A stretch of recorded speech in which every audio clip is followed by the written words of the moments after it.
Big story also coming in from Hyderabad, where today ace Indian tennis star Sania Mirza got Shah Rukh Khan to release her autobiography. It's called Ace Against Odds. The release took place in Hyderabad. Her book was launched by Shah Rukh, as I said. That's the book release of Sania and Shah Rukh, Ace.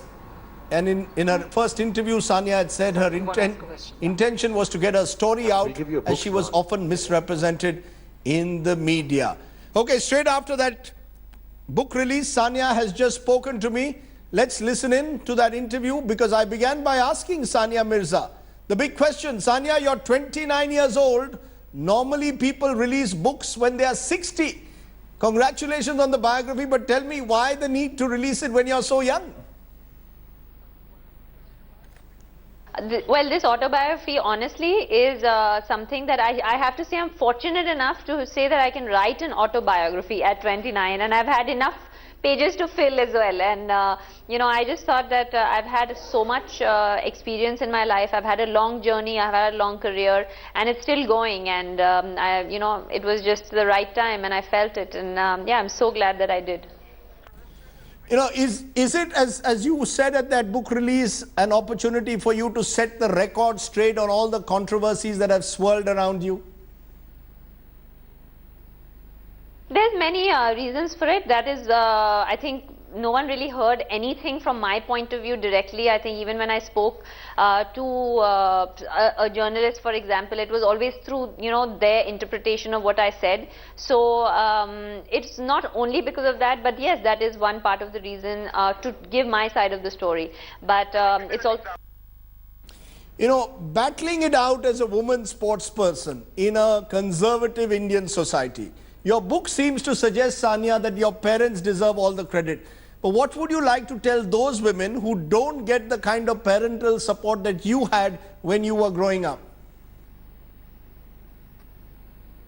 I would actually not tell the girls, I would actually tell the parents to stop resisting, because I think that it's really silly. I think you should let a girl or a boy follow their dreams and do what they want, because as you can see, an ace against odds can be hit, and no matter how many odds are stacked up against you. You know, let me talk about some of those odds. You play down in the book the controversy over an alleged fatwa over you wearing short skirts. Did you ever face any pressure as a woman and a Muslim playing a global sport?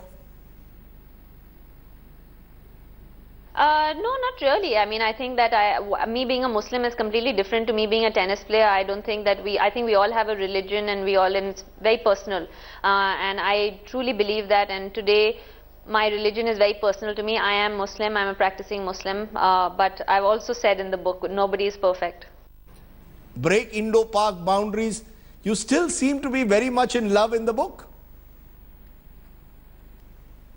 Isn't that good? I think that's good, right? I mean, I think that shouldn't we all be in love with the people that we've married? I think that's the ideal scenario to be in. But I think more than anything, that chapter for me was the toughest for me to write, because I'm not a very open person. I'm quite a private person. I've never spoken about it. You know, how we've met, how it happened, how everything unfolded, how we felt about everything, various things around us. But you know, I'm glad that I did. But yeah, we are happy, and we're together, and it's been 6 years now. Yes, 6 years. Did you make Shoaib read the book before it is published? All the inside stories about how you met, how you dated, all that in the book? He trusts me. So he trusts me. So he wanted a surprise. You know, I also noticed, Sania, in the book, that you feel that the media over the years has been less than fair to you. Almost as if the media has created controversies around your persona, whether it's the fatwa or the Shoaib Malik marriage. You seem to have a love-hate relationship with the media.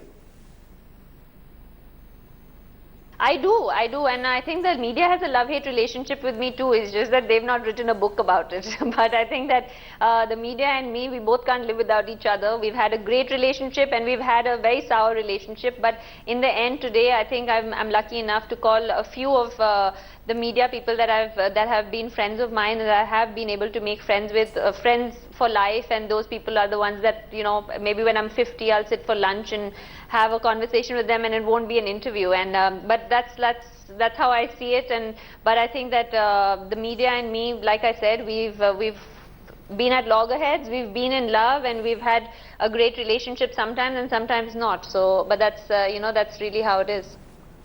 You know, the run in doubles with Martina, you've had this tremendous success. It seems to have given you a second wind after the injuries, almost recharging you. I sense in the last couple of years, you've got back your mojo.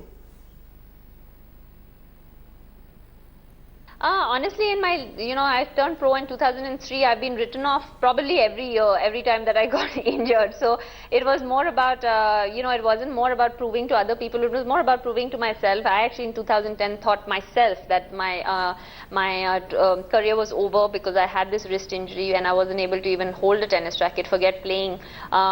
So for me, the last more than a couple of years, the last 5 years, 6 years have been tremendous since I won those 4 medals at the Commonwealth Games and Asian Games in 2010, and obviously getting to #1 in the world, after thinking that I was not going to be playing tennis has been truly amazing. I must ask you, the one controversy I didn't see too much in the book is the controversy over mixed doubles in the Olympics, why you didn't want to be paired with Leander Paes. Has that entire episode left a bitter taste?